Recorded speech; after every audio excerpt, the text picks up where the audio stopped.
Alô pessoal, vocês estão vendo estas duas pilhas de livros. São os livros que eu publiquei até agora no mercado geral. Então houve umas publicações quase pessoais, antigamente não interessa.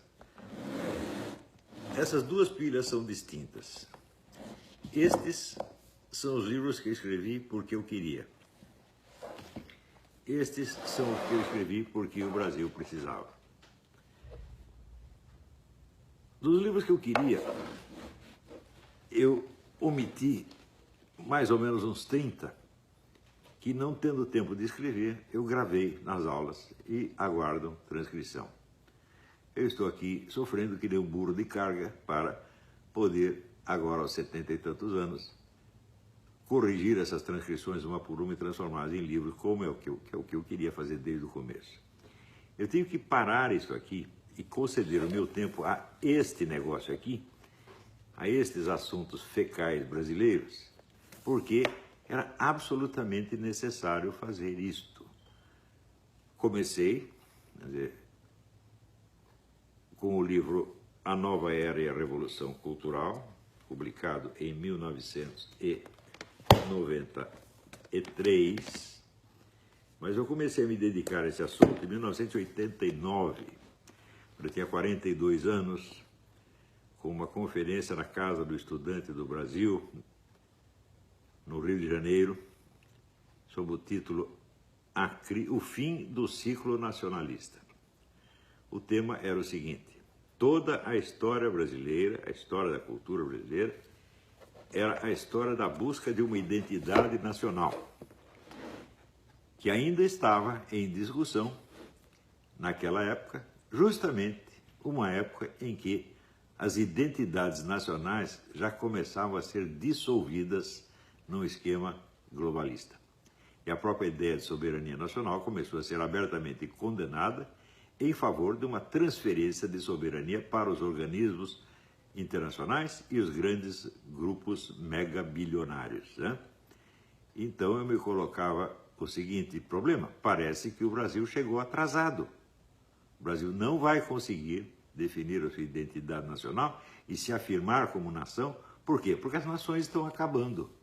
Então nós estamos com esse problema na mão e eu não sei a solução e ninguém sabe. E o pior, ninguém sequer colocou o problema, ninguém sentiu que havia o problema.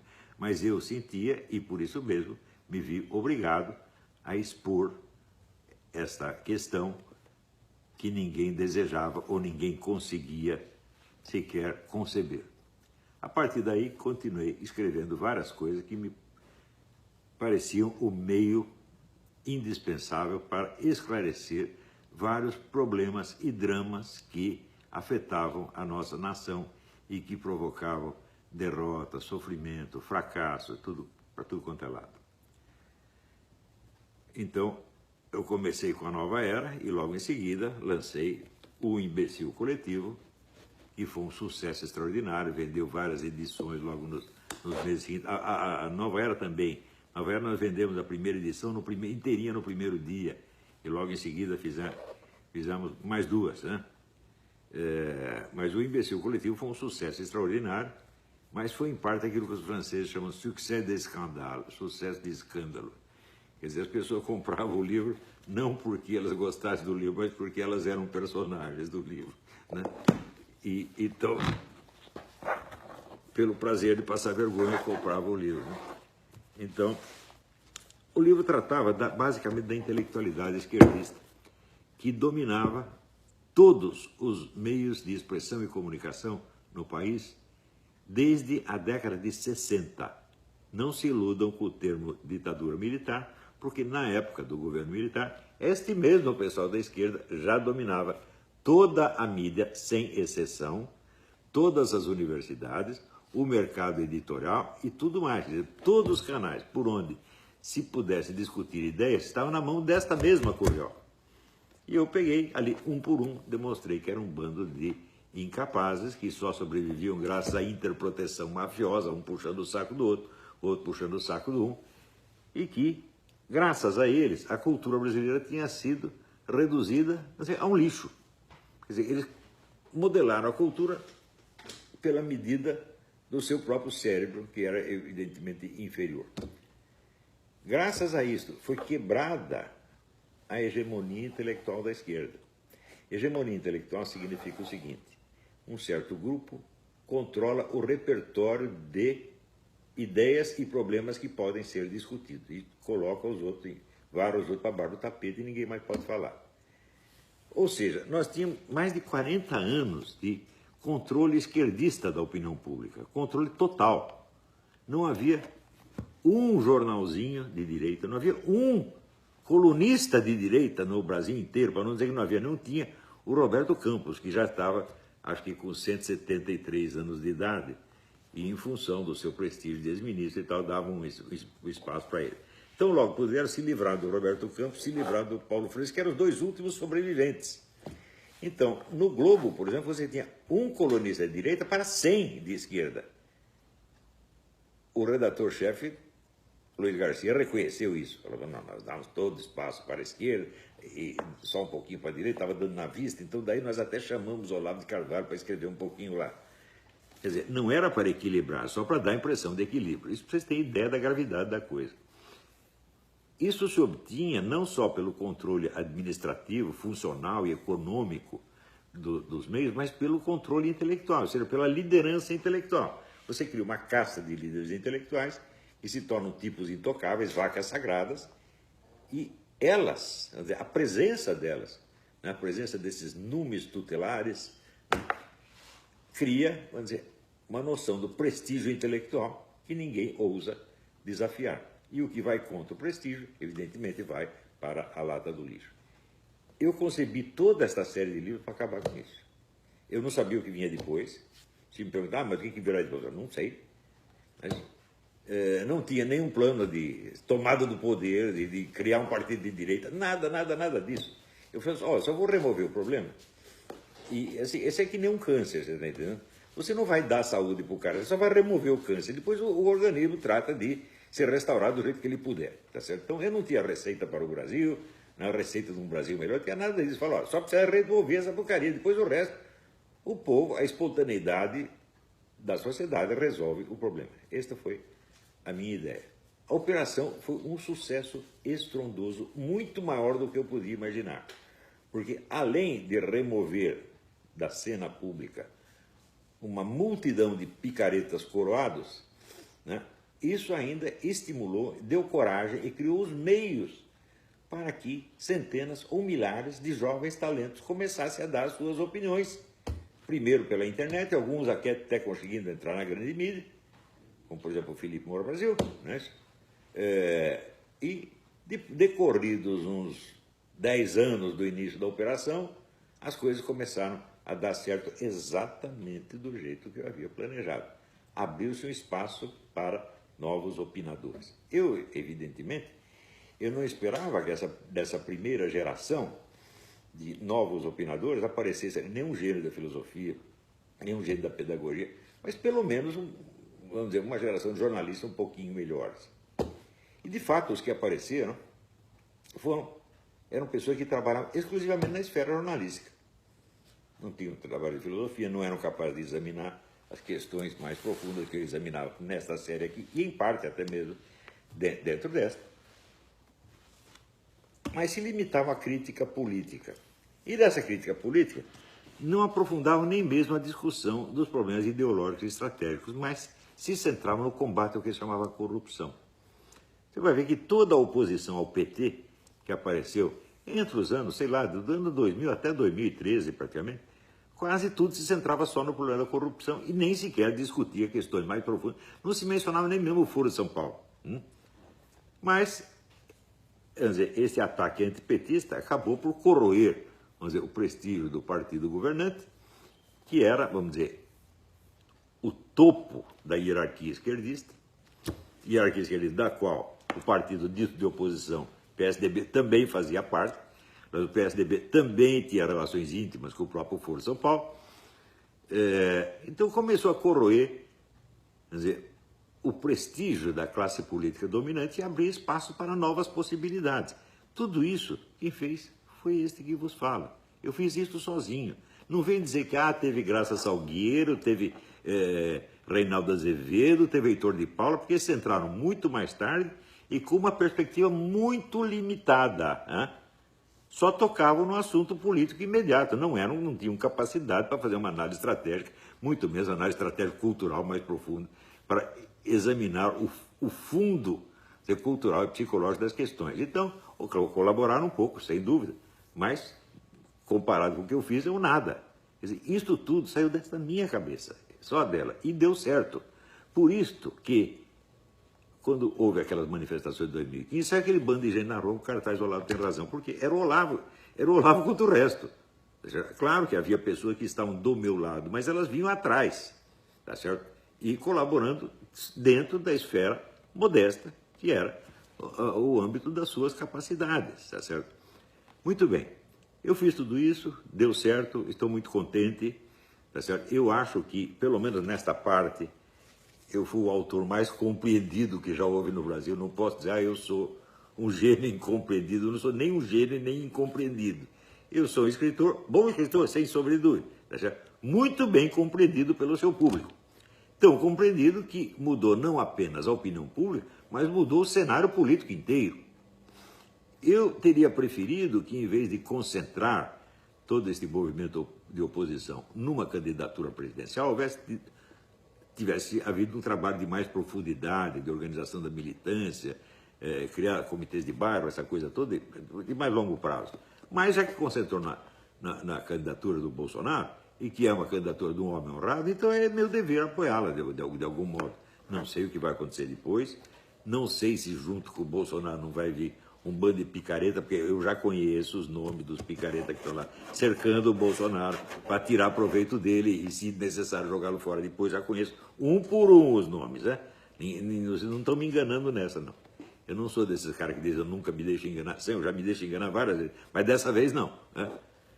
Então, eu estou dizendo isso por quê? Porque muitos desses que, se prevalecendo do fato de eu ter aberto um rombo na hegemonia esquerdista, entraram no jornalismo, começaram a dar opinião e subiram na vida. Alguns desses, hoje, se voltam contra o Bolsonaro por motivos absolutamente fúteis, por estereótipos, por uma frase que o sujeito disse aqui, outra que ele disse lá. O maior absurdo é o sujeito achar que ou o Bolsonaro ou o general Mourão tem uma fórmula ideológica na cabeça. Vocês não sabem o que é uma ideologia, gente. A ideologia é um edifício de ideias altissimamente organizado, coerente e unitário. O marxismo é assim, o nazismo é assim, o fascismo é assim, o liberalismo é assim. Eu não consigo ver ideologia nenhuma, nem no Bolsonaro, nem no Mourão. Eu vejo opiniões soltas que eles têm sobre isso ou aquilo. E são problemas que eles acreditam que estão à altura deles e que eles podem ajudar a resolver. E justamente por isso é que eu estou votando neles e propondo que votem neles, porque os caras não vêm com uma ideologia. Eles podem ter uma ou outra opinião, aqui e ali, que até eu discordo, mas isso não faz diferença. São os únicos honestos. O resto você já conhece. O resto está comprometido com o Foro de São Paulo até a raiz do cu, minha gente. Já deram tudo. Estão todos nesse esquema. Hein? A começar pela turma do PSDB, Fernando Henrique Cardoso. Já estou cansado de divulgar este negócio dessa ocultação da participação do Fernando Henrique no Foro de São Paulo, que vem desde 93, estão escondendo isso. Né? Já expliquei o que aconteceu. Muito bem, mas esse pessoal agora, sim, por motivos fúteis, se volta contra o Bolsonaro e está querendo atrapalhar a eleição dele. Para eleger algum tipo como Amoedo, ou talvez como Ciro Gomes, ou outro palhaço desse qualquer. Meu Deus, vocês não estão medindo o que está acontecendo, não? Hã? O fato é o seguinte, o fato é que todo o movimento em defesa do Brasil se condensou na pessoa do seu Bolsonaro e do seu vice. Não há outros. Não tem ninguém que possa representar o Brasil. Gosta ou não gosta do Bolsonaro? É ele, gente. Né? Agora, por causa, às vezes, de frases soltas, né? O jornalismo brasileiro se especializou nisso. Ele pega uma frase solta e inventa toda uma constelação ideológica por trás para poder queimar a reputação. Então, o general Mourão diz, olha, os filhos de mães solteiras estão mais propensos a entrar no crime ou a sofrer abuso doméstico do que os outros. Ora, isso é uma estatística universal. Aqui nos Estados Unidos ninguém discute isso, mas daí aparece gente dizendo, ele me ofendeu. Apareceu a Raquel Sherazade dizendo, ele me ofendeu. Oh, Raquel, eu crio meu filho sozinho. Então, escuta, minha filha. Eu fui criado por uma mulher sozinha. Meu pai se separou da minha mãe, logo depois morreu. Minha mãe me criou sozinha. Né? Então, se o fato de você ser mãe solteira te dá alguma autoridade para falar, eu, como filho de uma mãe sozinha, tenho muito mais autoridade ainda. Eu sei o ambiente no qual eu cresci. E eu sei que eu só não caí no banditismo, sabe por quê, minha filha? Porque eu tenho QI 157 medido. Os meus amiguinhos, né, que tinham QI 80, 90, 110, todos foram para algum tipo de marginalidade. Todos. Agora, os que tinham a família organizada não, tiveram uma sorte bem melhor. Isso é uma estatística universal. Ninguém tem por que se fazer de ofendidinho por causa disso. Fazer-se de ofendidinho é o mais típico fingimento histérico. Né? E eu sei que você é uma das que entraram no jornalismo, prevalecendo desse rombo, desse espaço que eu abri. Você não me deve nada, evidentemente, não estou cobrando coisa nenhuma, mas você tem a obrigação de pensar, todo mundo tem a obrigação de pensar, a que eu devo os meus meios de subsistência? Né? Da onde sai a minha possibilidade, a possibilidade do meu trabalho? Né? A gente sempre deve alguma coisa a pessoas que nem nos conhecem, tá certo? E que não fizeram nada para nos ajudar, mas cuja ação abriu para nós uma possibilidade. Eu sei a quem eu devo, por exemplo, a minha presença no jornalismo. Eu devo ao Paulo Mercadante e ao Dr. Rogério Marinho, irmão do Roberto Marinho. Devo a esses dois, não devo a mais ninguém. Claro que, depois que eu estava lá, apareceu um monte de padrinhos do Olavo. O Olavo está lá no Globo, por minha causa, conversa mole. Por esses dois, eu acompanhei a história inteira. E, em parte, o Dr. Roberto Campos, né, que deu um reforço moral para isso. Mas quem me botou realmente no Globo foram esses dois. Né? Então, sinto uma imensa dívida para com todos aqueles que me antecederam nesse combate. Só que todos eles eram 30 anos mais velhos. O Roberto Campos, Meira Pena, tá certo? Alguns morreram pelo caminho, como Nelson Lehmann da Silva, né? Tem outros bem mais velhos, o doutor Antônio Paim, tá certo? Tem outros que poderiam incluir nisso, mas que são estrangeiros, como o Ricardo Vélez Rodrigues, tá certo? Então eu não posso dizer que ele faz parte, está na geração de pensadores brasileiros. Não, ele é um venezuelano, né? Então, assim como na América Latina, encontramos vários notáveis, como Carlos Rangel e o próprio Mário Vargas Llosa, durante um tempo, pelo menos. Então, eu considero o Ricardo Vélez um exemplar desse tipo latino-americano, né? Hispano-americano, que nos ajudou, né, certo? Então, tenho uma imensa dívida com eles, eu reconheço, não cesso de elogiar esses meus antecessores. Porém, no momento em que eu entrei na briga, não tinha ninguém, essa que é a verdade. Né? Tinha, o próprio Ricardo Vélez estava em ação, mas dentro de uma esfera universitária muito restrita. Ele praticamente não tinha público, embora o merecesse, sem sombra de dúvida. E também, vamos dizer, os exames que ele fazia da atualidade também tinham uma perspectiva mais limitada do que a minha, porque a minha vinha desde um exame de todo o desenvolvimento do pensamento ocidental até chegar na situação atual. Então, eu peço a esses que agora representam o pensamento conservador, que põe a mão na cabeça e raciocine um pouco. Tá? Não está na hora de você escolher esse candidato porque você gosta dele ou não, mas pelas consequências. Gente, eleger qualquer um que não seja o Bolsonaro agora é consolidar o poder do estamento burocrático. O estamento burocrático é PSD, PT, PSDB, PT e essa corriola toda. Ou nós queremos quebrar o estamento burocrático e inaugurar novas possibilidades para o Brasil, ou não queremos. Ora, esse estamento burocrático, ele vive do crime, gente. A ligação entre esses partidos e o crime organizado é uma coisa mais do que provada. Veja, a ligação do PT com o crime organizado é oficial. O Lula foi presidente do Foro de São Paulo, ao lado do Manuel Marolanda, que era o chefe das Farc. E as Farc tinham praticamente o monopólio do fornecimento de cocaína ao Brasil. Na época tinha e ainda tem, tá certo? Então, é claro que há uma parceria, gente. Eu não estou dizendo que o Lula recebeu algum tostão, ele nem precisava de dinheiro das Farc, evidentemente. O PT tinha os seus próprios meios de sacanagem, meios de roubar os outros, não precisava do dinheiro da Farc, mas o proveito político e a parceria política existia. Eu estou dizendo também, há 15 anos, que o PT é um partido que não pode existir legalmente, porque ele está afiliado a um organismo internacional. E isso é proibido pela lei eleitoral brasileira. E, no entanto, vamos dizer, todo mundo se mexe e corre para proteger o PT. Como hoje estão correndo para proteger esse tal de Adélio, esse assassino, né? Todo mundo quer apagar as pistas do Adélio para mostrar que ele foi o lobo solitário, que não tinha ninguém, não podia parceiro. Porque não tinha parceiro, vocês estão loucos, pô. Né? Então, gente, a briga é muito séria. Né? Acorde, gente. Né? Então, Raquel, eu acho que foi um ex-namorado dela que botou essa ideia na cabeça dela. Desde você dizer assim, olha, eu sou direitista isento, eu sou conservador isento porque eu sou contra o Bolsonaro. Ora, em primeiro lugar, você está fazendo isso para agradar a opinião da mídia corrupta pró-petista. Você lê a Folha, tem gente no próprio partido do Bolsonaro. Lê a Folha criticando o general Mourão, para outra quer fazer a caveira do general Mourão para dizer, eu sou isentão, eu estou limpo, eu sou direitista, mas nem tanto. Viu? Ora, eu não me lembro de ter feito nada para criar um movimento conservador. Eu fiz para destruir a hegemonia esquerdista. Isso, o que ia vir depois, ia haver um conservadorismo, liberalismo, não sei. Não me cabe, vamos dizer, resolver o problema futuro. Eu estou tratando um problema que existe agora. Né? E isso foi feito, e bem feito, como diz o Lula, não é para me gambar, mas deu certo. Tá certo? E aqueles que estão tirando proveito profissional disto, tem uma obrigação para com o passado, meu Deus do céu, para com o passado histórico do Brasil. O período dos anos 90 a 2010 foi inteiramente marcado por isso aqui, gente. Todas as ideias circulantes estão aqui. Aparecem sob outros nomes e sob outras formas, mas são exatamente as mesmas. Então, eu sei o que eu fiz, né?